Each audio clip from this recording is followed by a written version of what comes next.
What's up, everyone? It's Wednesday, May 19th, and you're tuning in to THHoopers, Garrison Matthews' favorite basketball podcast. I'm your host, Jacob Lehman. With me, I have Josh Rhodes. Why you just called out the poor soul after today? They stick him on him, man. We'll get to it. George Martin, how you doing? Fine. How are you?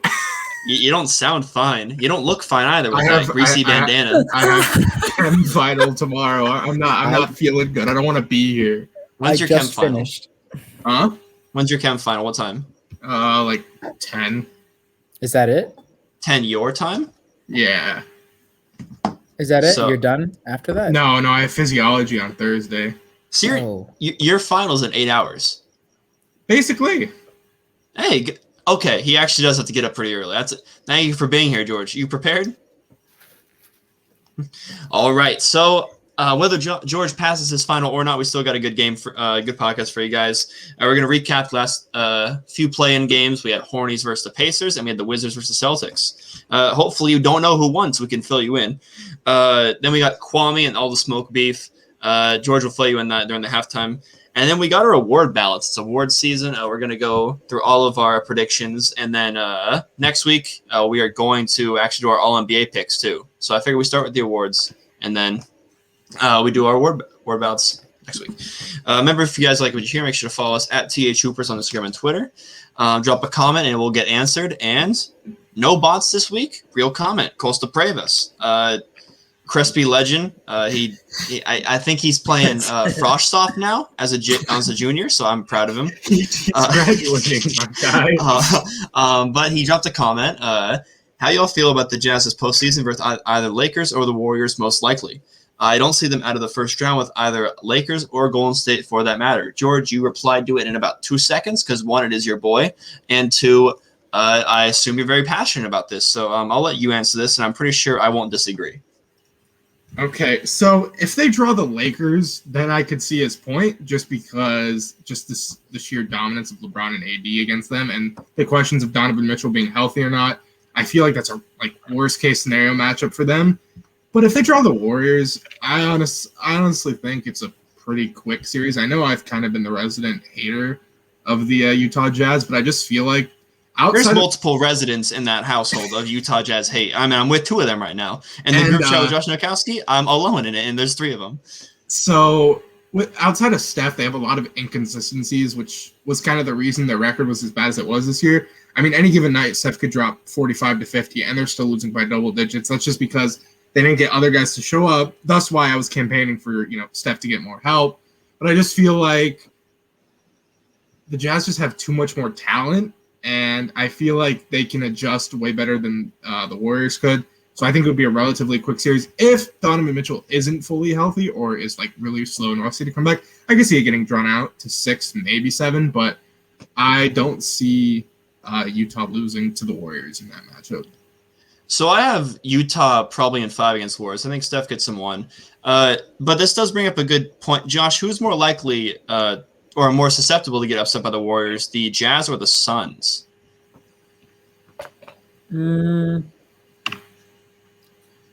Probably. Wow, that's tough. I'm going to go with Phoenix just because, well, that's my answer too. I said Phoenix. It's just difficult because, I'm trying to factor in experience, but they have such a X factor in Chris Paul in terms of that.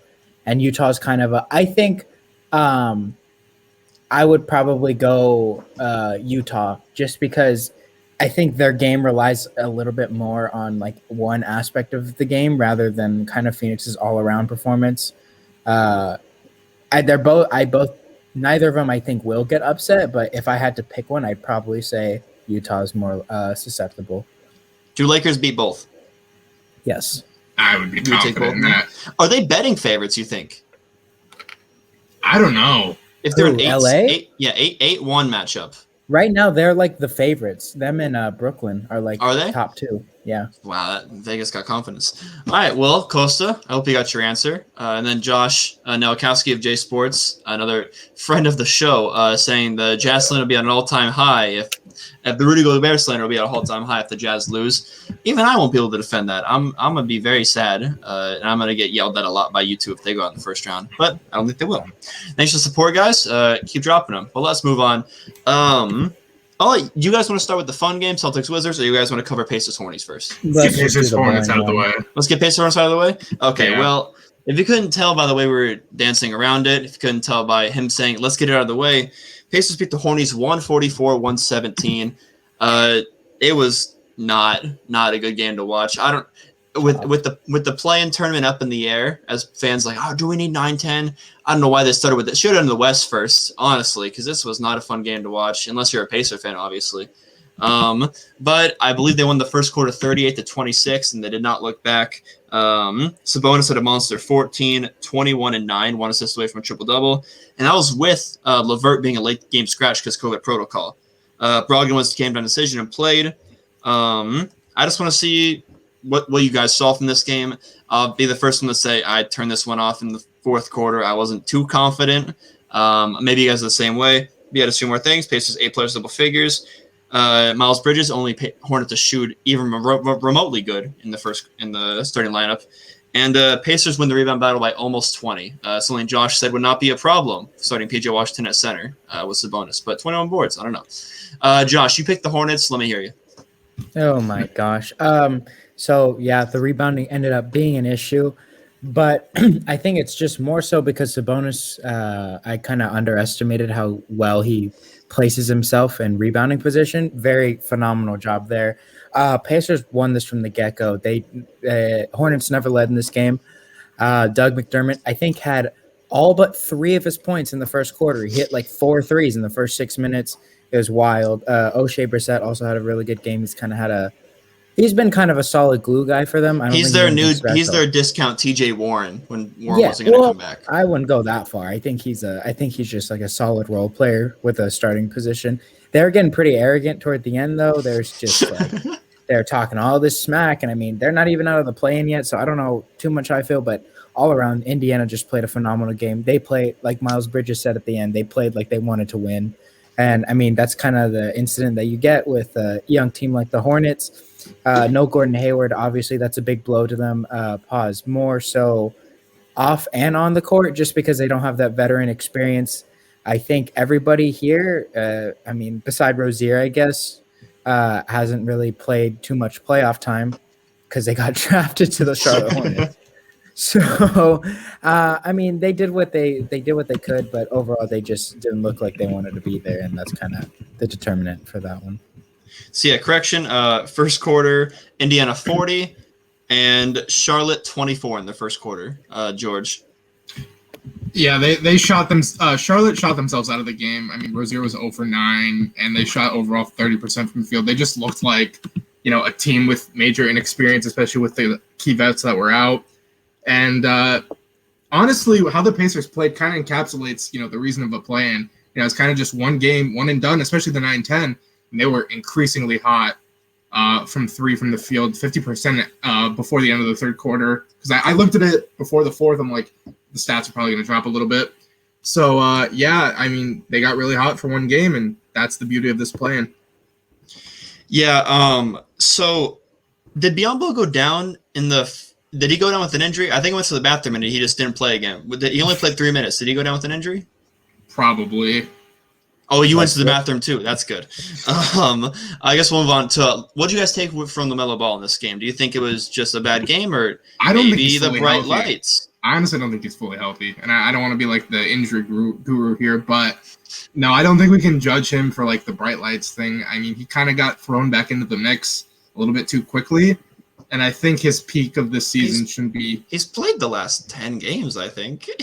And he had 17, 9, and 9 the last game he played. But I'm not going to buy into the bright lights thing. This guy's been playing nationally televised games since he was a sophomore in high school. But, just a bad game? Or do you think that's too much of him? They didn't come out hot. And like Miles Bridges or PJ Washington, whoever said it, they just didn't look like they wanted to do it. They didn't want it enough. They got outplayed. 1-2-3 Cancun? You think they're just ready to go home? Honestly, I mean, if you look at it also, they lose here, and they weren't going to have Hayward back anyway, so they weren't really going to make much noise. So They get to fully recover this offseason. They get a better pick now in the lottery. They have a bunch of cap space. So I don't think they intentionally tanked, but, at this point, it was kind of looking dark for them dropping to the seed they did. Josh, bring us home here. I don't think Bismack Biyombo got hurt. I think it was just a coach's decision. They just were getting smacked. As for LaMelo, and kind of just to recap what George said, I mean, they're young. They got time. They're not fully healthy. No reason for them to, go 125%. First game for LaMelo playoffs, so you can't expect too much from him. He got a lot more confident toward the end, so that's a good sign. But beside that, yeah, that's nothing too crazy. Real quick, successful season for the Hornets? I would say yes, because of all the adversity that they went through, injuries specifically, and they're kind of set up pretty nice for the next couple of years. So I would say so. Yeah, man, I'd probably give them a high B. I mean, their free agent they were a clown for. He was probably the best player this year, and it showed when he was out.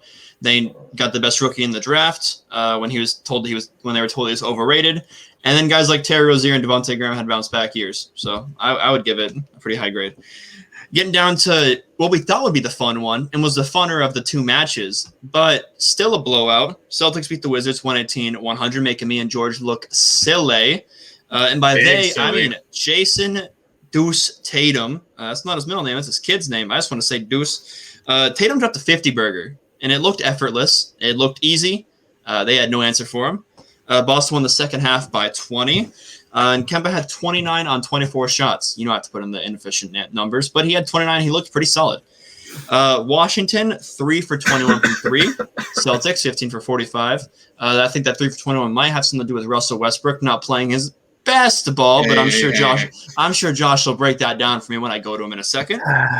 One thing I noticed here, Washington going into the game, especially when we didn't know if Rob Williams was playing, Time Lord. They got Robin Lopez, Alex Len, Daniel Gafford. They got all these big guys. They're gonna kill them on the.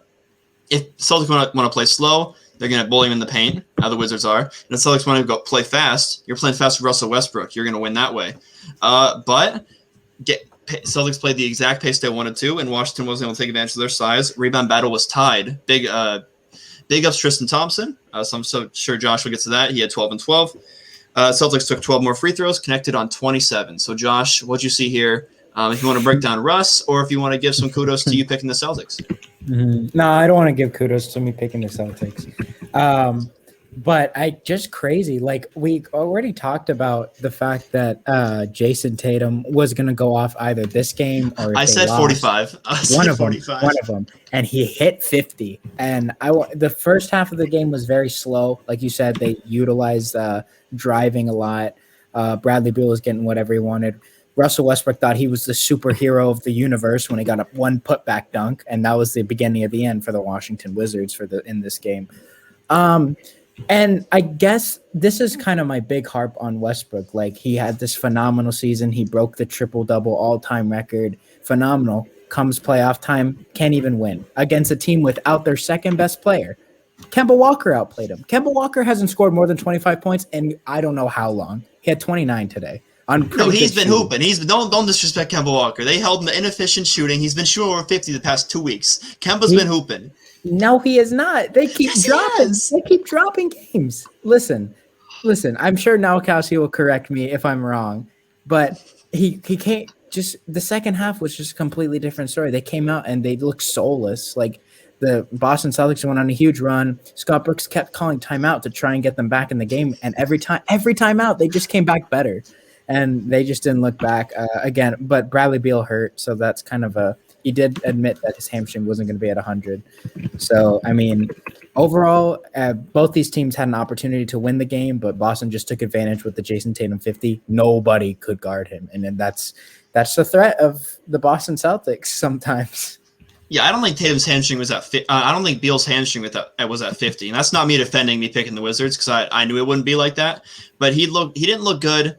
Last game of the season, against who'd they play last? He didn't look good when he played them. Atlanta. And then Atlanta. He didn't look good there, and he did not look good in this game. And Russ was fully healthy, didn't look good either. This was a tough game for the Wizards. George, what'd you see here? They just couldn't get anything offensively. Horrible shooting team. You make 3 threes. There's no way you expect to win any game. So Celtics, I mean, Tatum was generational, as I like to use that word. I mean, he was getting any and everything out there. So, they're going to move on. They're going to play Indiana, and we'll see how that game goes. Washington, it was an up-and-down season for them. I mean, they had one of the worst COVID. Russ was hurt. Beal getting hurt at the end of the season. Nothing kind of went right for him. It's going to be interesting to see what they do next season. Beal was kind of unhappy this season, and then him and Russ started winning more. I don't know if he's going to want out. Is he going to sign an extension? We'll see what they do. I mean, their season's not over, by the way. They still have one more game. You're acting like we're doing a recap like we did for the Hornets. Oh yeah, their season was solid. I mean, I'm sorry. Yeah. Well, you know what? Even if they get the 8th seed, they're getting swept by Philly. So I mean, I'm just foreshadowing here. Russ is getting in one game. We thought Russ would be getting a game against the Celtics, and look what happened. Yeah, well, we were wrong, but we were. You can't tell me this wasn't a Russ game though. Like you can't. We picked the Wizards. There was a 50-50 shot. Russ is going to come out and get a 20-20-20 game, or he's going to come out clank, clank, clank, clank. And but the worst part was here 5 assists, and I know that probably has something to do with the 3 threes made. So he was making passes. He's not going to get assists, but I mean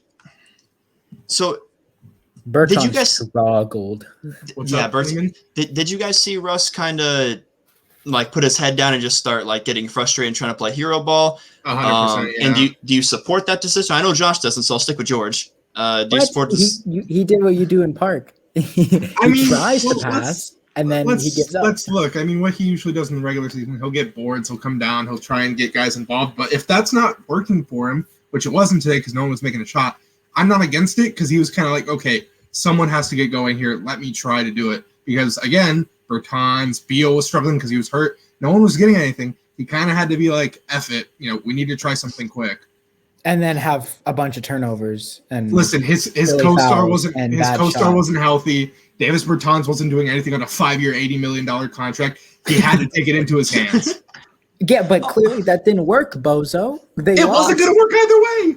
Also, Josh, I'm not going to be a Russell Westbrook apologist. I'm not, because he's not perfect. No one is. But he's perfect. He had a bad game. Bad game. But he wasn't guarding Tatum. They had no one to guard Tatum. Tatum was cooking. They were screwed from the get-go. So, Josh, was this a Wizards loss or a Celtics win? I know Russ doesn't like that question. I know Russ hates that question. But, Josh, I'm asking you, Josh Rhodes, did the Celtics win this game or did the Wizards lose it? Both. Don't pull the George. Give me one. Give me one. Both. Clearly. Explain yourself. Because, okay, that's literally a paradox question because if I say the Wizards don't say paradox like you know what it means. Pick one. If the Wizards listen, no. If you say the Wizards didn't get their shots up, the same thing can say, oh, Celtics played good defense. Wizards didn't play good defense. Celtics played good offense. It's the you same watched thing. the game. Did you think the shot should have went or not? Were they well defended? Both. Okay, if you want me to give you one, I'll take the Washington Wizards lost this game. They weren't fully healthy. They were struggling from the field. Russell Westbrook tried to play hero ball way too early. The Celtics were not fully healthy either, boss. So that means the Wizards lost it more. Yeah, exactly. So thanks for backing up my point there, host. I was backing it up. I don't know why you're being so passive-aggressive. Anyways. But, I mean, this game it didn't live up to the hype, but it was a lot better than the other one, I would say. I was very confused. He had half their points. Him alone. I was confused because Wizards are the comeback kids. I knew one team would go up big, and then I was like, don't turn off the TV. They're going to come back and it'll be a close game because Wizards won 15 of the last 20 regular season. They were in close games. It was always close games, and they would live and die by Russ making a decision in the clutch. And the last 20 games, he's making pretty good decisions. But then we were able to come back. Like you said, Scotty Brooks caught all those timeouts. Tatum came out just better than ever. And I was like, this is hard to watch. They would cut it to like 7, but they would either get him Russ. Mental error with like a mistake or a turnover. they were taking a page out of the Celtics book. They were the almost Angels this game. They're 7. Oh, it's 12 again. Oh, 15. And Like, they keep going. Oh, my I God. think they were down like 17 or 18 in the third, and then all of a sudden going in the fourth, it's like an 8-point game, and you're like, oh, here comes a run. My dad was like, this is going to be a Westbrook quarter. I'm like, sure. Also, this is It what was a scares Westbrook me quarter. Clank, clank, clank. This is what scares Westbrook. me about the Celtics. I vocally heard Brad Stevens throughout the game. I didn't hear Scott Brooks once. Brad Stevens is here. He is ready for playoffs. You sure about that? He was screaming. Like the guy was he just looked like he was helping the Celtics players. His on job's the court. on the line. Wait, are you sure? Are you sure And he's ready for the playoffs? He delivered. I'm gonna read you My this job's on quote. the line. I'm screaming. I'm I wanna like, read- give it to Jason. I don't I trust wanna read anyone this else quote. with my I job wanna read this besides quote to Jason. Josh. I'm gonna read this quote. no. So it says, it was Brad Stevens' post game. He said, "We'll do our best to get ready for Brooklyn. They're the best of the best. As a fan of the NBA, it's hard to see those guys losing against us. We're gonna have to play great and play great together." So he basically said they have no chance.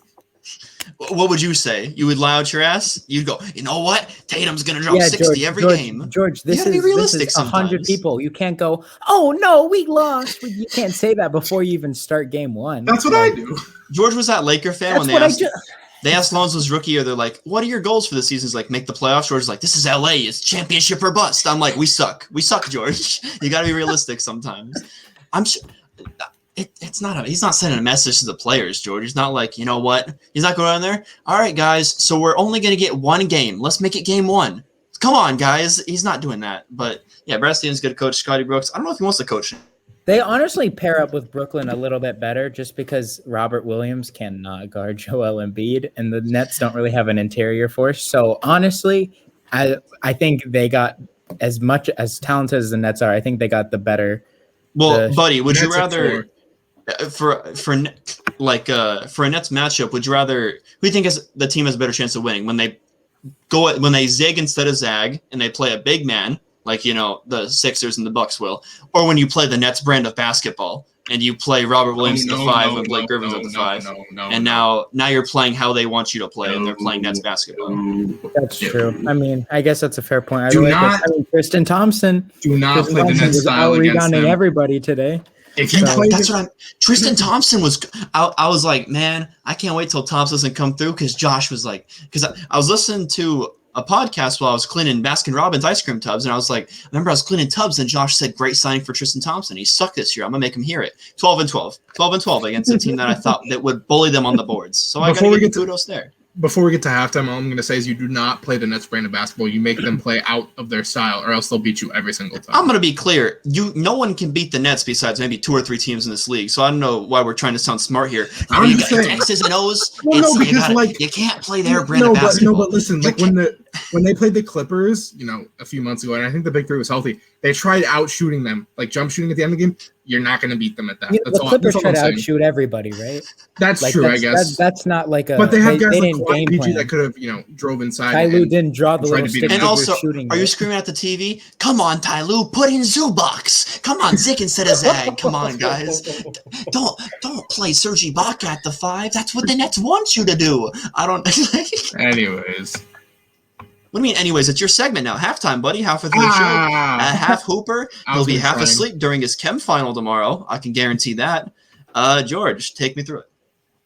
So yeah, we're gonna start off with some surprising news, to say the least. Luke Walton is expected to continue being the head coach of the Kings next season. And this really doesn't make any sense. I don't have a question to phrase it because I don't know why they did this. But Lehman, as you being the Kings' hopeful this season, I want your reaction on this. I just the question, by the way, is how many painkillers is Vlade Divac on when he's making these goddamn decisions? That's the question. But I just remember sitting there in Atkinson's class senior year of Simi Valley High School, and that we're like, me and George are like, if Walton it's not a good sign when you fire a coach and 5 minutes later he has a job. Yeah, I remember we said, yeah. And I was like, yeah, I don't know if firing Luke is the right move as Laker fans. And then he got picked by the Kings. I'm like, oh, he's in our division, this and that. We thought they were going to be like competing against us. And so I'll say the pros first. The pros is I don't think they've kept a coach longer than 3 years in their 15-year playoff drought. So maybe they're trying to get some stability. But I'll raise you this question: Kings start out next year 2-13. They're firing him. So I don't. And then what's the point? You have to bring in a whole new brass. Worst defense in the league when you have the quickest guard defender in the league. Not the greatest guard defender, but he's the quickest guard in the league. But De'Aaron Fox. The three isn't going to help him defensively. Well, and then one thing that is hopeful, we heard midseason that Luke Walton lost them, and that's when they played the Pistons and his jaw was in line. They won that game. Now it seems like he has support of the front office and the players, so that's always good. But I just don't think he's a head coach in this league. Like he had the chance to coach LeBron. I know not everyone can coach LeBron, but everyone can win with LeBron. David Blatt won with LeBron. He hasn't gotten a job since, and he got fired there. Yeah, I mean, that's what I mean. That's right. Not everyone can coach LeBron. LeBron wins you like at least 45 games. If he doesn't get hurt, yeah. Yeah, and I mean, I don't know. I'm not a huge fan of it, but I don't. I mean, who's even out there though? I mean, already that if they fire Luke Walton, who David Blatt. people were saying on Twitter, were saying, I think some Kings fans were like, if there's nobody out there, there's not a better, why don't you just keep him? And they're like, that's not the point. Like, get him out of here. But I do want to add a point. I did some research on this. It's kind of a wild stat. Luke Walton is the second winningest coach in Kings franchise history. 62-82, 4-3-1. Rick Adelman got screwed those late Mike Bibby years. His win percentage went down the toilet. Rick Adelman is 20% higher. Fun fact, Mike Malone is 10th at 36%, even though he probably was one of their better coaches that they let go. Josh, you have anything to add to this? I think most of it kind of goes on the fact that they kind of had a little bit of a win streak. I mean, they lost their last three, but before that, I remember they were like at the 11th seed at one point ahead of the Pelicans. Like Lehman said, the support's always good. I think that if they struggle early, I think that their team just in itself isn't a winning team. Like the recipe that they've brewed up isn't a winning formula. Mm-hmm. But Luke Walton isn't doing him any favors. So if they start struggling early, they're going to fire him, and hopefully they get like the little Atlanta boost where they get a new coach and they start winning games. Well, you always go on a winning streak after you get a new coach. It's like I'm gonna do we call it the Atlanta streak? Because I remember every podcast recap, I'm like, they only got 2 games left till the fired coach streak is up, and now they're just like the best defense in the league. And because I forgot, Nate McMillan can actually coach. He's just a really good coach. Yeah. He guarantees you a first round exit. Kings went on a lot of winning streaks. They also went on a lot of losing streaks. So if Luke Walton can't find a way to coach one of the best young backcourts in the league, I'm going to lose my mind. I think keep them past the All-Star break. What was even worse is like he tried to slow the pace down, which was dumb with how Aaron Fox's. To be fair, when you sit in the front office and you look at your lineup, you have a draft bust at the power forward position. You have a 6'4" guy at the small forward position, and your rookie is hurt. I mean, De'Aaron Fox is a thing, but come on, like he's not set up for success either. Obviously, I don't think he's doing him any favors, but like, come on, the Kings are not built. I do want to audible. I didn't tell you guys about this, but I just remembered it. Speaking of coaches, Dwayne Casey got extended for the Pistons. Just for what we're doing, coach talk. You guys like that? I like it. I actually do like it because I do think they're building something there. I compare I do think they're building some too because they're the worst team in the league, but they have the 16th best defense. Defense is all effort, and you don't have effort unless you bind to your coach. And Dwayne Casey, we know everyone loves him. So I mean, and then also I get Brett Brown vibes. That's kind of like we're just gonna keep the same coach, not him as a coach, but we're gonna keep the same coach as we suck, and we're just gonna build something here, and then we'll reward him with a few years when we're actually decent. Because you're not gonna be a dumpster fire with Dwayne Casey as far as like players like Lashgan and stuff like that. He's going to keep the ship right. You're not going to win games with the roster you have, but he'll keep the ship right, and he'll keep you respectable. It's not going to be totally ugly, but yeah, I agree there. So we're going to move on. Interesting break the last couple of days. Kwame Brown recently went on Instagram Live and said some things that I cannot say on this podcast. But you can't say it because you're white. That too, but he did curse a lot. He did curse a lot. So he basically lashed out at Steven Jackson, Matt Barnes, Gilbert Arenas, and just they went back and forth. All the Smoke podcast. Gilbert Arenas talking about the media's perception of him being like bust this, bust that. He just basically said, I'm not a bust. I came from nowhere. I gave my. I think he said like he put his mom on a golf course or something. No, but he means like he got out and Just because he was And did titled a what? bust And doesn't did mean he what? failed at life. He gave his mom a house. I mean, he got good NBA money, even, you know, with the minimal contracts he got. It's more than we'll probably earn. So he was just saying, like, the way the media perceived of him was unfair, and it kind of led to a lot of problems in his life. But, you know, just Steven Jackson and Matt Barnes going at him back and forth, it gave us some funny quotes. But, Lehman, I'm going to start with you because I know I sent you some things on that topic. Wait, I just saw you put in the group chat, you're like, this Kwame Brown, Matt Barnes beef is hilarious. I'm like, where the hell did that come from? That's not a sentence. And then you sent me some stuff, and I was like, wow. Matt Barnes has beef with everybody. Matt Barnes has beef with everyone. Yeah, but he didn't want all the smoke this time because I guess I'll start with there because it's a lot quicker. Kwame said all this stuff about him, Steven Jackson, Gilbert Arenas, about how they're like little sissy hoes and how they're this and they're that. And he said that. That's not just me calling Matt Barnes a sissy hoe. I don't want smoke. Matt Barnes could take me. I'll be realistic. But then Rachel Nichols like brought it to Matt Barnes. Matt Barnes was like, didn't see it, which coaching the kids. You should just, you know, hate Michael Jordan for drafting you. And then he didn't say anything, and Kwame's begging him, invite me on the pod. And Matt Barnes is silent. He does not want all the smoke. He doesn't. So, I mean, then we'll go to Kwame. And yeah, I don't know where he came from. I mean, he bought his mom a house because she's half the reason he has an NBA job, because he's 7 feet tall. But he just was going off, and he was so upset. And he was on IG Live. No one's gone on like IG Live since Soulja Boy. There's just too much to break down, and we can't say half of it because it's just inappropriate, and my window's open, so I can't say it. But I mean, I know you didn't cover it, Josh, but do you have any thoughts here? Well, I actually did read into it while we started. I like to think of it as like, look, if you're gonna say like he made good NBA money and he he was successful, because NBA is believe it or not, like even like the worst of the worst are still well off. There's no reason for him to, you know, stay in the dark about it. Like at first I was kind of like on his side. I was like, well, yeah, that makes sense. Like there's no reason. But then the more I think about it, like the guy's flexing about setting screens for Kobe Bryant's 80. He literally said that. That's so stupid. That's so incredibly stupid. And like, if you're well off, why are you on here like whining and complaining about it? Like, why are you like, do you think a podcast with Matt Barnes and Steven Jackson is going to change the media's portrayal of you? No, you're still a bust, like in the most terms. And like, that's the thing. Like these people, like, it just doesn't feel like he's grown up from like that 18-year-old that was getting yelled at by Michael Jordan in 2001. He still has the same like immature mentality. Like it's still getting to him. Like all the people are like saying things, and like it gets to your head, but like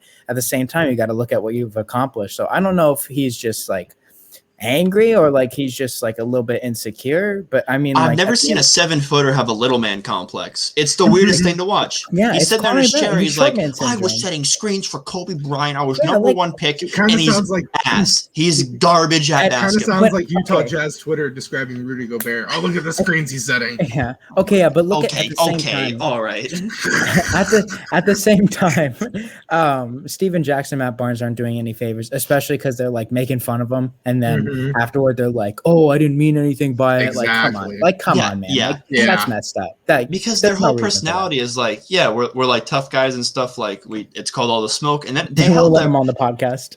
they held that reputation pretty well. Like as far as like being like an NC-17 podcast. Like we don't care what everyone thinks, and now they're scared of Kwame Brown. Like what the hell? I don't know. Come on. Yeah, it's fun. It's definitely going to develop over the days. I don't think we're going to cover it again, but. What was the D-Fish quote, George? What was the Kwame Brown? I'm gonna Becky with good hair. I'm gonna make this as PG-13 as I can. So basically, Kwame on the live was like, he was talking to Matt Barnes, and he said, you know, your wife didn't have the decency to make love with a guy, you know, out of town or in town. You know, she hated you so much that she did it with a teammate. No cheaters make love. Like it. It's rough. I couldn't say the word because, you know, we're not trying to get monetized here. Quote, I love what I love. I can't do anything about it. Is that true though? Was it in Matt Barnes' house? In his bed, he said, in your bed, he drove your car into your house with your wife in your bed. Yeah, and the kids were at home. His kids. That's so Okay, funny. okay. I'm Team Kwame. Also, just before who was in Kwame's live filming this? Who was like Kwame Brown went live? Let's join. Gilbert And who Arenas. got it? It was Who got Gilbert. It was I No think- Chill Gil? I No think if- Gill and Nick Swaggy P. Young were watching I think if we appreciate went it. live, like before this happened, I'd be like, we could get more viewers than Kwame. Hell yeah, we could do a charity stream to raise money for George's barber. But hey, Okay. All right, moving on now. I have one last thing for you. So last episode we had a Hall of Fame post halftime, or halftime, I should say. So I'm going to kind of continue that here, because someone put out this tweet since we're on the topic of Hall of Fame this past weekend. So I'm going to name 9 players, and I want you guys to say how many of them are going to make the Hall of Fame. How many do you think are going to make it? So do you want me to name all 9 or just go one by one? You guys say Just yes. go one by one. We'll say yes or no. sorry Okay. for being unprofessional. Did you send it in the three I of us did. group chat? Zeus's. I sent it in Zeus's. I could send it right now really quickly. It's not in Zeus's in the other one. Did you send it in J Sports? It's in Zeus now. Don't worry. Okay, thank you. So starting off, everybody's favorite Los Angeles Clipper, That was a tweet. PG. What do you guys think, Lehman? Yeah, he's not going to be first ballot, You think he's gonna but make it? Wow. Okay. he's going to end up with well over 20K points, I believe. And he's had 2 top 3 MVP finishes, and he was one of the best two-way players of the 2010s. So he also was only real rival in the East for LeBron James, so I think he has a little bit of a narrative thing. He won't be a first ballot, but he's definitely – I mean, I like Mitch Richmond, my guy Money Mitch, my first ever My Team 2K13 pack opening. I got him. He's in the Hall of Fame. If he's in there, Paul George is in there. Okay. And especially if he gets a ring under his belt, he'll have a better chance. Josh, what do you think? Basketball Hall of Fame, yeah. I think Okay. he has an Olympic medal too. So I mean, He does. and the basketball story too. He did, yeah. Ruining his leg. Yeah, that's true. True. It's one of the best comebacks ever. That's true. But no one All right. mentions that. I know. Nobody I feel does. bad making Everyone just likes to feeling bad make for fun him. of him. I remember he came back. He shouldn't be walking right now, and He everyone's just making really fun shouldn't. of him. He heard it in the summer, and then didn't he come back? He at the came back end for of that 7 season? games At the end of that the next season. Yeah, Yeah. that's remarkable. Okay. Crap. Next, Blake Griffin. Absolute crap. Yes, no. No. Josh? That's Nope. also a no. Okay. Rajon Rondo, I say yes, no doubt. I say no. Oh, okay. I'm glad we're forgetting 2008, 2010, 2012, the Boston Celtics. The fact that he has 2 You rings. named him when he was the 4th best player on all those teams, and then he powdered his way to contenders, and then he didn't do anything into the playoffs. He's a very cool narrative if the guy. Clippers get a ring this year and he has 3 rings, No. There's no way, man. That last ring solidified it. He's one That's of the right. best. He's The one of the stats best player are not performers there. of the last decade. So The stats are not there why PG over Rondo? because PG is better than Rondo. More points. That's why. That's it. PG has had a longer prime than Rondo. PG is more consistent than Rondo. What? PG, for all his flaws, has been a better teammate and character locker room than Rondo. Rondo was a locker room Including cancer until he got to including LA. Lying about which Los Angeles team he grew up watching. Yeah, character. We're all about it here. Unless Rondo gets high up in the assist numbers. I don't know where he is now. If he gets top 10 assist numbers, then yeah, that paired with the narrative, paired with that incredible run he went on for those 3 years when he was dropped. He was the first version of Russell Westbrook, where it was just triple doubles at the wazoo. 10 points, 20 assists, 4 steals, stuff like that. Yeah, but he doesn't. How many All-Star appearances does he have? Rondo is 14th in assists. Right okay. now, So and he's probably where I thought he was. If he gets top 10 in there, can you look up any All-Star games he has? yeah, I can do that for you. We'll move on to the next person or no? I think you can get it go quickly ahead. for He me. has 4. Four. That's four, 4 All-Star He games. He has a 4 steals All-Stars, champ, 4 3 All assists Defensive champ. teams, 3 assist titles, 1 steals title, 2 And MVPs. all NBA. He's- Did you just name steals titles? Steph Curry has Yeah. a steals title. Rondo ranks 6th all-time in assists in the NBA playoffs. Playoff Rondo is not getting into the Hall of Fame, is what you're saying. That's true. Playoff Rondo would if he could, do it over 82 games. That's what makes someone outside the Hall of very good, is doing it for your whole career, not every 2 or 3 years in the playoffs. I think And that, who did I that? think- Mike Miller. I think that. I think. Okay, that- moving on now. Andre Iguodala. No. He's gonna be the first Finals MVP. I might have to go with no. I agree. Do you know but that for a just fact asking. that he wouldn't be the first Finals MVP? I actually don't know the. There's some flukers there.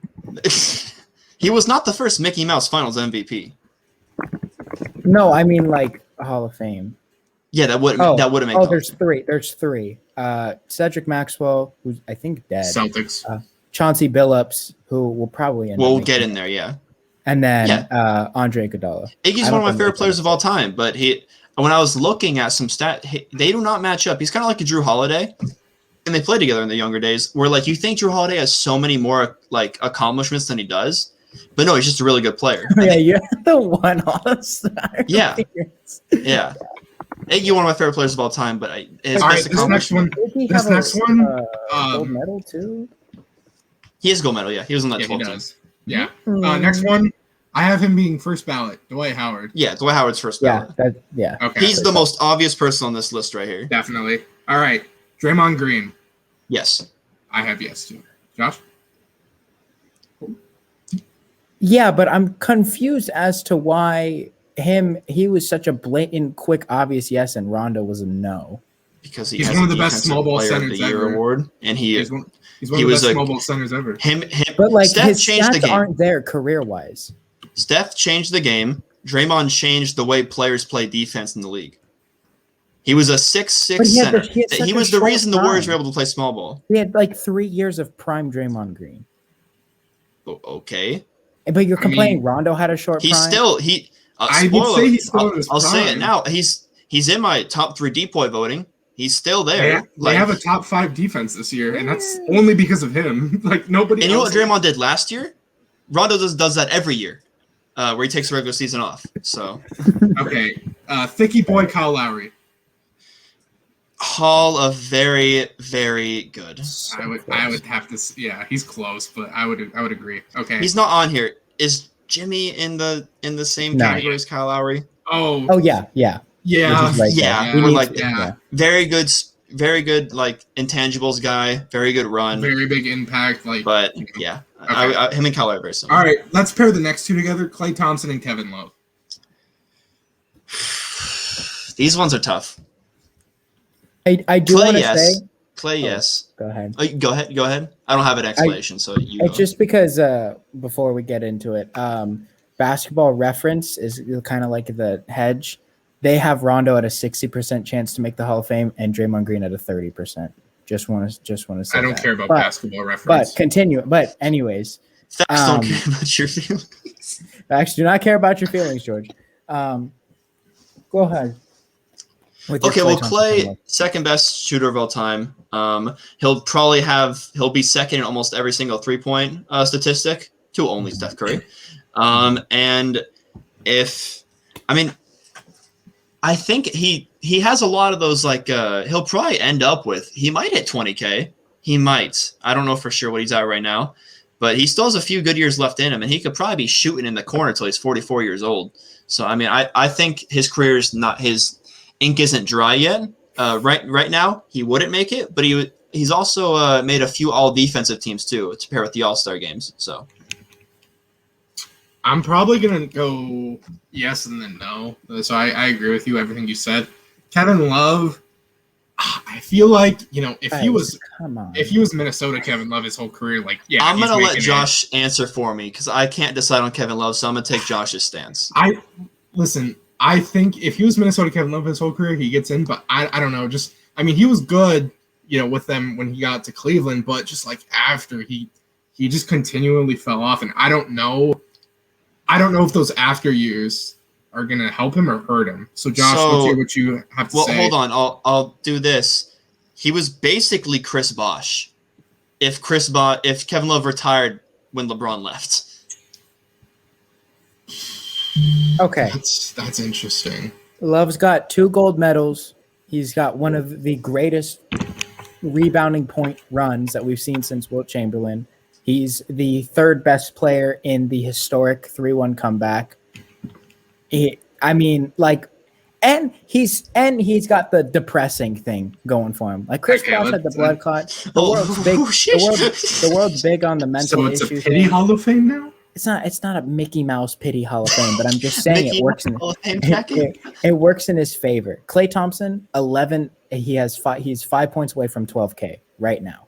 He's not hitting 20K, but the shooting stats will be there. Yeah, I think they both get in. Not first ballot, but they'll eventually squeak their way in there. Both of them. Okay, that's all I have for halftime. So that was a lot of fun. It was easy until Kevin Love. He was tough. But wait, shoot. Did you say yes, George, or no to Kevin Love? I said no, but it wasn't like a definitive no. So thank God you're hedging the fence. Always do for when Kevin Love finally retires. But yeah, after halftime, now we have the whole season's been leading up to this. We got our NBA award ballot picks. So for those following along at home, for MVP, we're going to do top 5. And then for the rest of the awards, we're going to do top 3. Because no one wants to hear George's 5th most improved player candidate. No one wants to hear it. But, all right, so I'll let George, where do you want to start? What award? Let's start with most improved. Okay, well, you chose, so you start.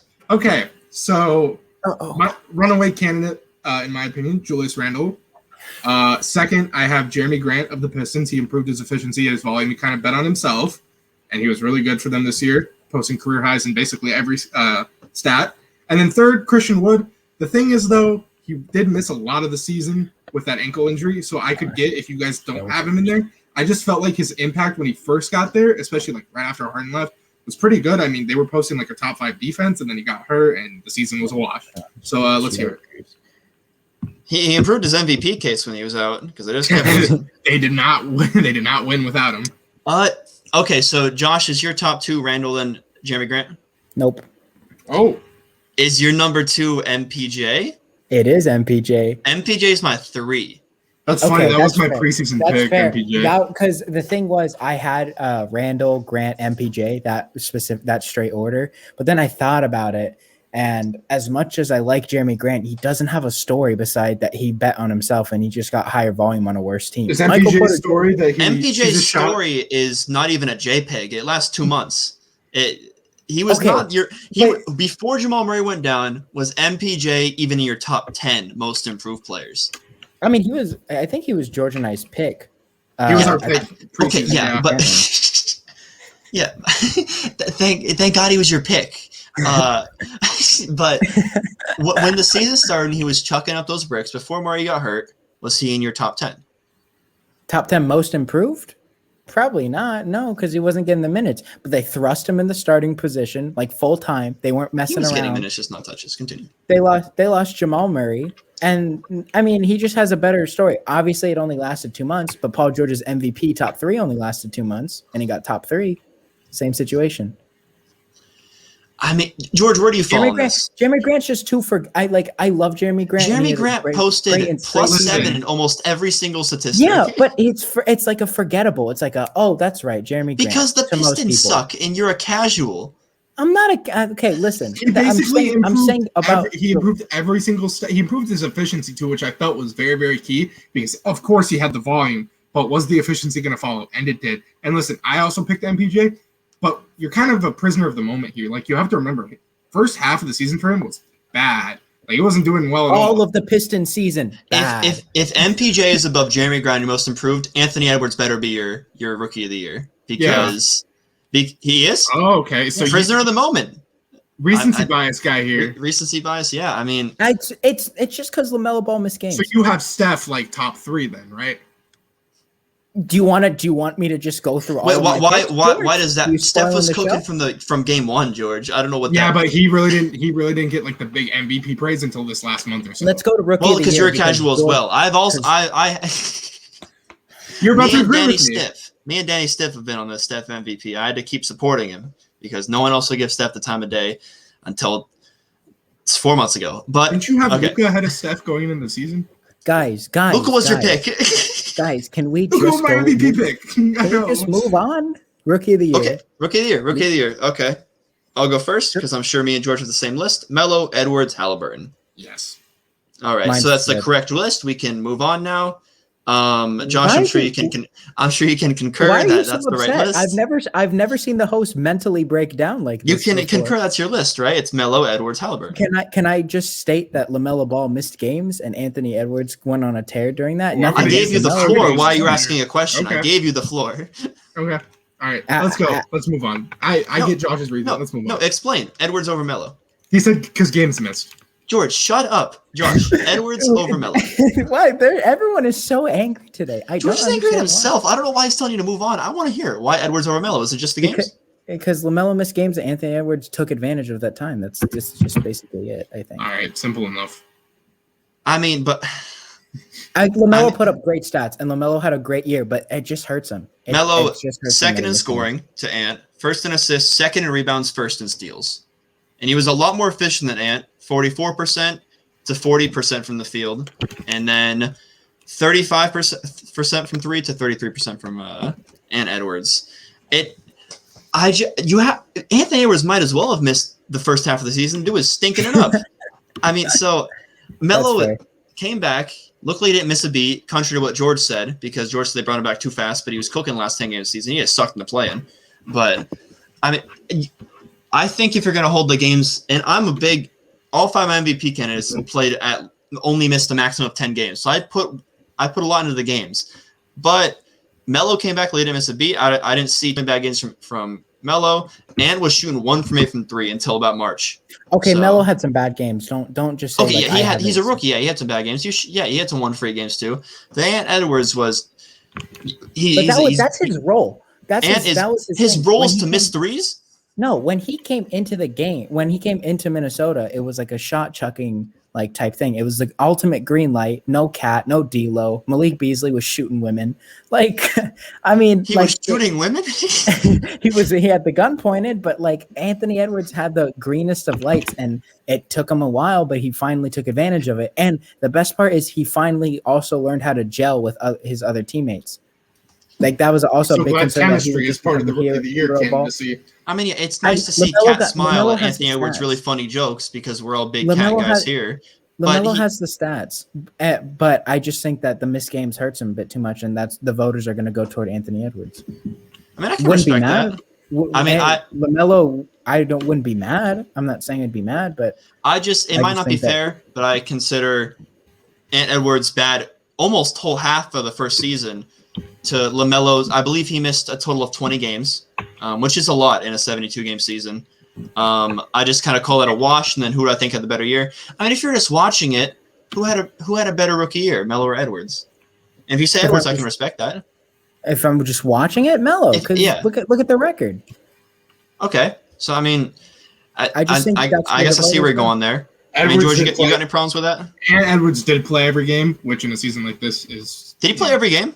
He played all 72. He started in 55, but good for him. He played all 72. So no, that's impressive. Josh did present some case there. I can respect the case. I still go Melo though, just because eye test and then the wash for that. I also felt like he kind of had the media's pick coming to day one, so I feel like that's why he's also going to Melo's the new Zion. That's just how it is. House of Melo. I don't want to play with you anymore. House of LaMelo. All right, Josh. Since we bullied you there, you get to pick the next award. That's good. Let's go with. Oh, there's some toughies. Let's get one of the toughy ones out of the way. Defensive Player of the Year. It's not a toughie. It's simply not a toughie. Give us your list. Mine, Simmons, Gobert, Drew Holiday. Holiday. Oh, okay. Unfortunately, he's going to be the 3-time Defensive Player of the Year. Rudy Gobert at 1. Rudy Gobert. Simmons at 2. Draymond at 3. Can't believe it. Draymond's 4 for me, by the way. Draymond's second for me. I have him over Simmons. That's fine. I know Josh won't like that. You simply don't understand. Draymond does what Simmons does without Joel Embiid behind him. So, I mean. Oh, I forgot Steph Curry. What do you mean Steph Curry? Oh, we're talking about defense. We're talking about defense. Yeah, behind. I'm not a good host. Didn't do my homework, just like in high school. But George, a few months ago, said that the Warriors were 5th in defensive rating with Draymond. And when he plays, and they were like 27th when he doesn't play. That was a few months ago, or a month or two ago. So definitely probably changed. But they've been better. But I mean, Simmons, I know he has this thing where he's like, I guard 1 through 5. So does Draymond, but I've never seen Simmons like guard a big man, mostly because he has the best big man in the league on his team, so he never really has to. If the practice footage comes out and he's shutting down Embiid, maybe I swing my vote, but we don't get to really see that. But we didn't see Joel Embiid for a good amount of time, and they stayed number one. As far as like, I mean, they kind of did that by committee though, and your boy Tobias Harris was cooking there. Simmons is probably I think Simmons is the best perimeter defender we have in the league. He's the best 1 through 5 defender. No, he's not. It's Draymond, but Simmons is the best perimeter defender in the league. I'll give you that. That's fair. Josh, you look confused. Do you want to argue this? You say everything so confidently, but there's a legitimate argument that Simmons is the best 1 through 5 defender. There's an argument, and I argued, and Draymond won. I did not argue, but okay, fair enough. Either way, they both do.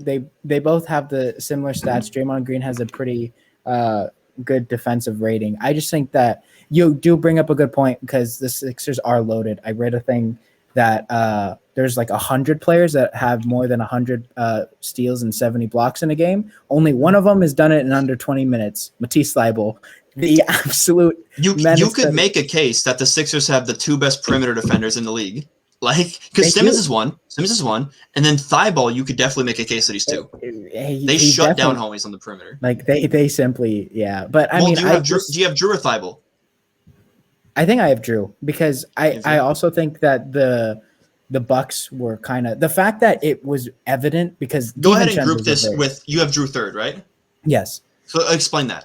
The fact that DiVincenzo, phenomenal underrated defender, he did a phenomenal job on guards last year. The fact that Drew Holiday came in and it looked like they played even better defensively is crazy to me. Mm-hmm. I think that Drew Holiday, he just fits the perfect like underappreciated role. I think he has the stats to be in the conversation, and I think he definitely made the impact on the Bucks, despite the fact that they struggled on defense sometimes.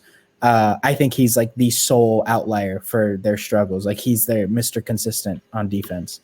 Yeah, I think Drew Holiday, he passed the eye test as far as being a top 5 defensive player of the year candidate. And we see all the time. He gets disrespected by the media, and the players are like, this dude locks down Dame Lillard. This dude locks down Steph Curry. He's probably the hardest guy to play against. But they have the reigning depoy last year on the team still. And then they also, like I said, the eye test, they're much better on defense this year, switching him for Eric Bledsoe. But the stats are kind of similar as last year. So that's where I kind of just be like, I chalk it up to, we'll see in the playoffs how important Drew Holiday is, but not in the. So a lot of your argument is just because like the players that are on there have they're like the sole defender. George, I'm sorry that we're having an intellectual conversation, but. As my argument, as far as what, for just this award or just defensive player, like they're the sole like defender. Well, I mean, Draymond isn't the sole defender, but I mean, like I said, the defensive rating is there, and then I just think the on and off of Draymond, just the importance is kind of like why Steph Curry is top 3 in MVP, just because when he's off the court, they're very bad on offense. When Draymond's off the court, he's very bad. They're very bad on defense. And then before we move on, just some Gobert stats. I have 2 of them. Ben Simmons, great defender. He's a -2. The opponent's offense gets 2 points worse when he's on the court than when he's not, which is pretty solid. It's the second best in the league. Rudy Gobert, -11. Rudy Gobert, he's the best shot blocker in the league, and he's just nice. Also, you guys attack him for also 7'5". Also 7'5". I know it's a Mickey Mouse award, but someone has to win it. Someone has to. Simmons. And you guys always bully him because he gets picked on in ISOs. You only have a 1 in 3 chance of scoring on Rudy Gobert in an ISO. 31%. He's going to win it. All right, George, since you look bored out of your goddamn mind, pick the next award. 6 man. Name your candidates. Go ahead. Okay. So first, obviously, from the Utah Jazz, everyone's expected candidate. Joe Ingles is my first pick. Jordan Clarkson is second. And then my third pick is, Jalen Brunson, Josh's favorite guard off the bench. Anyone have a problem with that? Did you say Joe Ingles won? Yes, I did. Listen, I have some beef here. The media kind of ran away with Jordan Clarkson being the 6th man like the first 2 months of the year. And I looked at his efficiency. 41% from the field, 34% from He's three. the only bucket getter. The last Bucket getter? You mean just Josh, his percentages? His percentages are bad. They dipped. 35%. Ingles started for most of the year. I don't think he counts. Okay, I mean, if he doesn't, I was wondering about that. Ingles is second for betting as far as May's second. Listen, so Ingles, maybe he still has the games. His 3-point percentage went from 40 to 45 this year. He's shooting almost 50% from the field, and his free throw percentage has gone up too. He's incredibly efficient in the 27 minutes he plays. And I get it. If he's not eligible because he started earlier in the year, then I get it. But I just feel like the media kind of just gave it to him as like the runaway candidate. He's fallen off heavily the last few months. And I feel like they kind of crowned him early. I guess I don't. I love think how he's probably I'm getting gonna get made it. fun of for recency bias, but George's Joe Ingles 2 months of spectacularity is He's done this over the really- whole season. Josh, did you have any luck? Because this was my hardest to work because I didn't know who qualified. Because my number one is D Rose. He can't have the bench for the Pistons. I'm not mad with that. If he's eligible, he should win. I'm not He's mad with that. he's tied. I don't know if I have him or Barrett as their second best player, but or most important player. But he's been very, very good for the Knicks. People were coming in a completely different direction. He might stunt the growth of like their point guards. This he came in, did exactly what he was asked to and more. Again, I know we talked about in the middle of the year how we like Rose starting. So I don't know if he's eligible. If he is, I have Rose first. And then I am with George. I have Ingles over Clarkson. I just think he's better. I don't think if Rose doesn't qualify, Ingles doesn't qualify, then Clarkson is there. Probably Clarkson, yeah. And then if none of them qualify and I need a second still, I got Hardaway Jr. over Brunson. Okay, that's fine. I think he just does more for them. He's dropped a few 35 bombs this year, and he steps in when Luka isn't there. Josh, what's your list? Okay, I went in a completely different direction. Oof. Okay, so I didn't. It's Javon Carter, isn't it? I didn't think Joe Ingles qualified because I kept seeing him start. So I had Clarkson as the favorite. Enes Kanter is my second, and then I have Jalen Brunson third. Okay. Do you think Enes Kanter qualifies? Do you think? I did not. I think so. I think I looked it up because I was like, he's doing pretty good off the bench. Like he's been pretty solid. But I did check that or I didn't check, but I didn't think Derrick Rose qualified because I remember he started for most of the year. However, if he does qualify, I agree with Lehman. He should definitely win. You with me? Okay. I wouldn't be mad with D Rose either. There's no reason for him. Is Kanter the best bench player on his team? They got Melo coming up. Melo. Yeah. You're talking about efficiency. Okay, pal. Mr. Carmelo Anthony sometimes. So Kanter started 35 of 72 games, which I think that Ingles. counted. I don't know. Ingles only played I looked 30? for like 15 minutes. I was like, who qualifies for 6 man? They kept saying Montrezl Harrell is your 2020 6 man of the year. I'm like, I don't need to know that. I need to know who qualifies for this year. Is a name that probably should get thrown in there, but Bobby Boucher. Yeah, but unfortunately, Nick Nurse, I don't think plays him enough for him to have the stats. Do you think your boy Shake Milton should get any love, Josh? I was torn between him and Brunson for third. Your two boys. Yeah, I was like, well, shoot, and then I just had to go with the one that I think made the more impact. I think Jalen Brunson did a really good job in the backup point guard position. Shake Milton was kind of just another scorer because Tyrese Maxey, you can also argue. All right, George, it's time for the most important award, Coach of the Year. I want to hear your list first. Give me your top three. A little bit of a bias list here. I am taking. I swear to God, if Vogel's on this. No, he's not. Okay. I'm taking Monty Williams first because that was also my preseason prediction. I kind of had to ride it out because that's like my only one that's hit. So Monty Williams at 1, Tibbs at 2. I'm totally fine with you guys having Tibbs at 1. I think he's probably going to win. It's going to be well deserved, but like I said, have to hold on to that Monty pick. And then third, Quinn Snyder. Utah's been the top seed basically all year. I don't know if they have the top record anymore because I know they fell a little bit when Spider went down, but yeah, they've been incredible all year. So those are my top 3. I disagree with the fact that you said because I have Tibbs first. I think he should win, but I think Monty will get this. Okay. The narrative's there, number 2 seed. Completely fine. I think Tibbs deserves it a lot because I think he didn't get a Chris Paul to come help him improve the Suns' record. But yeah, I think Tibbs should win it. I think Monty will though. So Monty is my second, and then I have Snyder 3. And then I'll hear Josh's list. We'll debate it, and then we'll just throw out some snubs from our list because there's a lot of good coaches this year. Steve Nash 1. No, I'm kidding. Was that your? That was my preseason pick. What was yours? Mine was Frank Vogel, just because I thought the okay. Lakers would repeat. But I have the same list as George. Monty, because I think he's going to win it. Tibbs had a phenomenal year. And Quinn Snyder third, just because of the Jazz record. Steve Nash is 4 for me, though. So, yeah, just to throw out some names, you can go like Doc Rivers. You can go – oh, I'm trying to think here. Bud, no. Who's third in the – Just some other – I mean, you could even throw you could throw Malone in there. You could throw Rick Carlisle in there because they had a big comeback. You could throw Ty Lue in there. So I'm going to be a little bit biased here. Obviously, Vogel's going to be nowhere near like even top 5, but I do think he deserves a little bit of love only because the Lakers hosted, the number 1 defense without having LeBron and AD for like 55% of the year. What's Josh? What's Josh? Oh, they fell to 7th in the play-in. He just wants to give flowers, Josh. He almost went a whole pod without saying, "I'm going to give someone flowers." So he has to give Vogel his defensive flowers. Congratulations, Vogel's a great coach. He's always been defensive minded. So that coaching staff is loaded. If there was a coaching staff award, it would probably be Lakers top 3. Every year. Does McMillan qualify, or because he took over, he doesn't? He does not. It would be in Atlanta. It would be the Atlanta coaches. Like they would have to give Lloyd Pierce the trophy at half court during the first round. I think they give him both.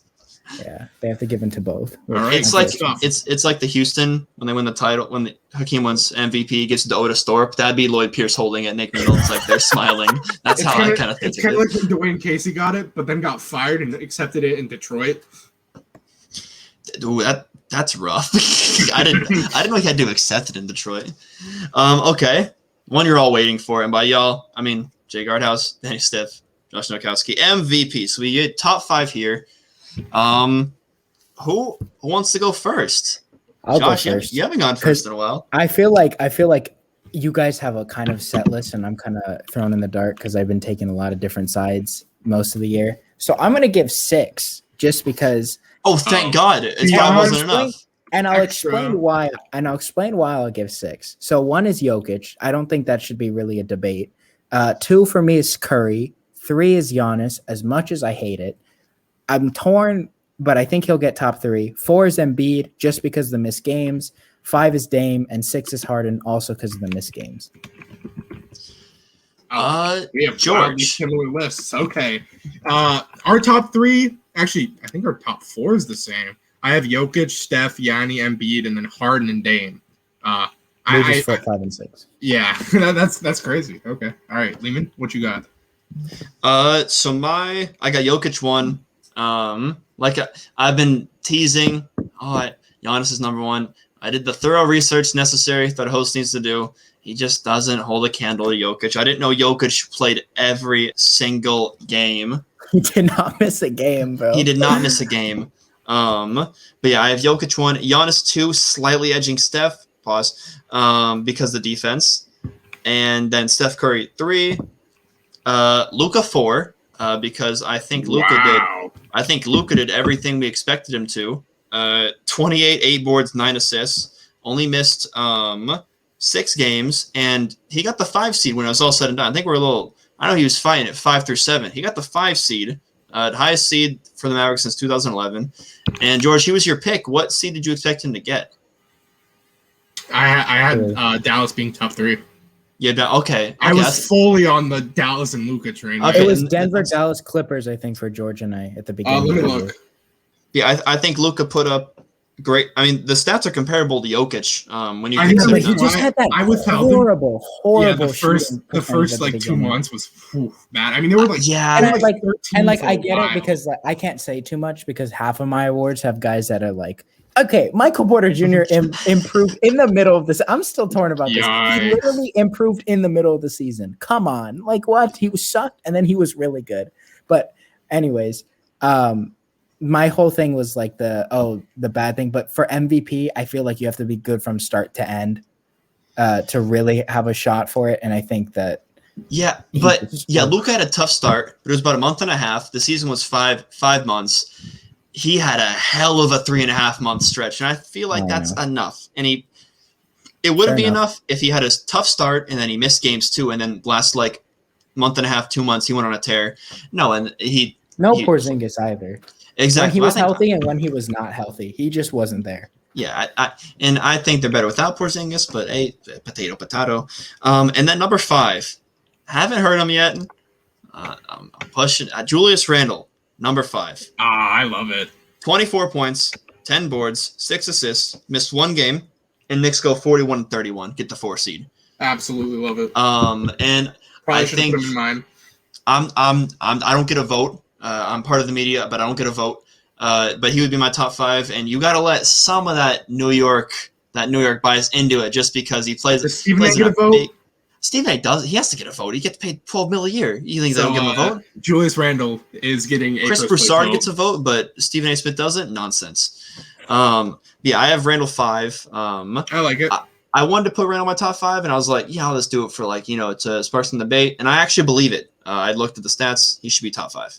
So, notable names that you've taken off from George and I's list: Embiid, Dame, and James Harden. I'm presuming Embiid and Harden is just because the missed games. Why Dame? So Dame, it's tough, but he had that good start, and then no CJ and Nurkic. Exactly, and then they came back and they had tough time finding their footing. And I know we had this debate. I was hating on Dame some other time, a month or two ago. I don't know what the debate was, but I was hating on him there. And I don't hate Dame. I think he's probably gonna be on my All NBA first team. Slide Luke to the 3, but yeah, that middle stretch he played decent, but he wasn't playing Dame ball. And he had a great start and a great finish. That's what the Liz normally do, so you should predict that already. But when you see Steph doing what he's doing, Dame kind of what's the word? Dame kind of shrinks in comparison because you see Steph doing this, and then Luka. I feel like Luka had a better season than Dame, stats wise. And same record, by the way. Same record, yeah. Just because Luka was doing what Dame did the first 2 months, the whole season, as far as playing with players out and a lack of talent around him. His starting power forward is your most hated player in the league, so you got to give Luka a little credit there. And then Randle, I can't really argue the stats. I can't really argue the record. I believe Liz had a better record than him, but 1 game. The New York bump there, and then also it might be crazy to say this. I feel like the Knicks rely on Randle a little bit more than the Blazers rely on Dame, which is crazy because Dame has probably a top 5 usage rate in the last 5 years. No, I'm not going to agree with that one. You see Randle, he runs the whole offense. He does everything. I think the Knicks use RJ Barrett and Derrick Rose more than they use Julius Randle, man. No, wait a second. They do not use them more. You can disagree, but you can't say that Randle is not the most used player. They're both heavily used, but come on. Like your mama. He's upset because I brought up a good point. RJ Barrett gets used more than Julius Randle. CJ McCollum's there too, by the way. They go to him for half the game as well. Yeah, but he's hurt most of the year. Not most of the year. Don't say most of the year. The Blazers he missed like 20 games. He missed the same amount of games as Embiid and Harden. Even with that's not half the year. Okay, but it's still a substantial amount of time. Okay, yeah, that's when Dame was good. But I don't. So, George, you think they use RJ Barrett and Rose as much as Randle? I can concede that the Dame Randle thing was kind of a hot take. I get that. But you can't say that Randle's not the most used player on that Knicks squad. He is the most used player, but what you were saying is that he's used more than Dame is used. They also do use Derrick Rose and RJ Barrett. It's really just Dame and then some of CJ. Dame has way more share than Randle does. Okay. Then why'd they trade for another great on-ball offensive player in Norman Powell? Because they were down bad offensively. They were down bad. And who runs the offense? Dame Lillard. Your top 5 MVP candidate, yeah. Yeah. So that just proves they were more down bad on offense because Nurkic kept missing games and they didn't know when CJ was going to come back. CJ was back when they traded for Norman Powell, but so George. Okay, George. So at least you agree that Randle's the most used player on the Knicks. Yeah. RJ's not. You didn't say you said no, you I said that. That was me. I said so. Dame's usage rate is 31.8, and Randle's usage rate is 27.1. Shit, Randle plays like 42 minutes a night.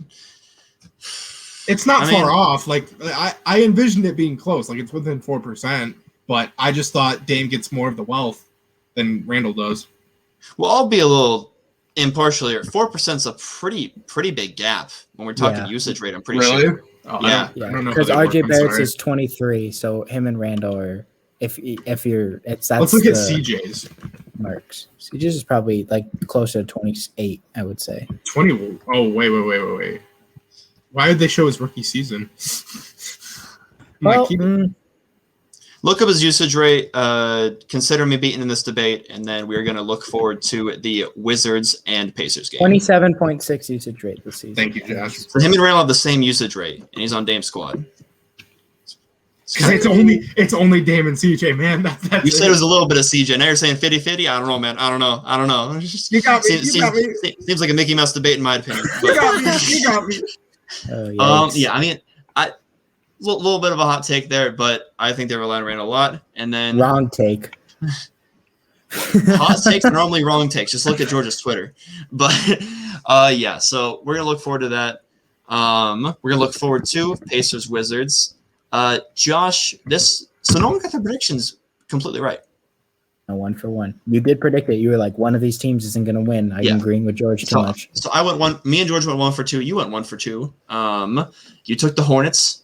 And I thought you were gonna be right when Karis LeVert was. I was like, oh god, Karis LeVert's not playing. Yikes. But I'll start with you, Josh. Who you got? They play Thursday, so we'll be talking about it on next pod. Wizards and Pacers. Ladies and gentlemen, after seeing the fact that they couldn't get rebounds over Tristan Thompson, I have literally no clue how they're going to get rebounds over Domantas Sabonis. I'm going to take the Pacers. They just came off a really good game. They're missing LeVert. Hopefully, we'll see if he I don't know if he'll be able to play. We'll see. LeVert's out 10-14 days. 10 to 14 days. Never mind. He'll probably miss the first 3 games if they make the playoffs, which will be the whole series. LeVert's gone. Malcolm Brogdon did come back. I know we were talking about his impact. He played well. Doug McDermott, sharp shooter. I'm very concerned for Bradley Beal's hamstring, especially after watching these last couple games. Russell Westbrook in the playoffs. Give me Indiana. George. Ride or die, Washington Wizards. Russ will not lose this back-to-the-wall game after that last game. He does it every year. You always say, here comes. George, if Russ loses this game, we're going to have to start backpedaling. I'm going to have to issue a formal apology. The front runner. I'm going to have to hide my face because Listen, man. So somebody tweeted like, oh god, I have to find the tweet. It was like, oh, Russ figured out that the stats don't count this game. That's why he's playing like that. And they won't count on Thursday night. Because I'm not going to front. It was a tough watch to watch my boy Russ struggle in this play. He did not have a good game. So, Josh, the Pacers don't have a Marcus Smart. No, they do. True. TJ McConnell. I forgot. Oh, we got 4 steals last game, too. He's in his bag. But... Okay, so one thing, Wizards still have home court advantage, so that's good. It didn't work, but hey, maybe it'll work this time. So, Josh, you're saying Russ is done he's down in the mud. You're saying one bad game. No, he'll have a good game. He'll have a good game. I think that he'll bounce back. No, if he has a good game, Wizards win. However, I don't think that there's too many other holes in this one, which is kind of weird to say for Washington. I think Russ has not a great game, but he has a game where you can't be mad at, I would say. George, if we're rooting for the Wizards here, do we want Bradley Beal to play or not play? Play 100%. I mean, I know, okay. I don't know where they're going to get scoring from. I know he was putting up a lot. Ish Smith did look good. The only score, actually, for them today. I think another key here is I actually would like to see, Daniel Gafford used more than 20 minutes. I mean, I have to watch Robin Lopez put up these hook shots that he's going to use until he's 80 years old. The guy moves like me down the court.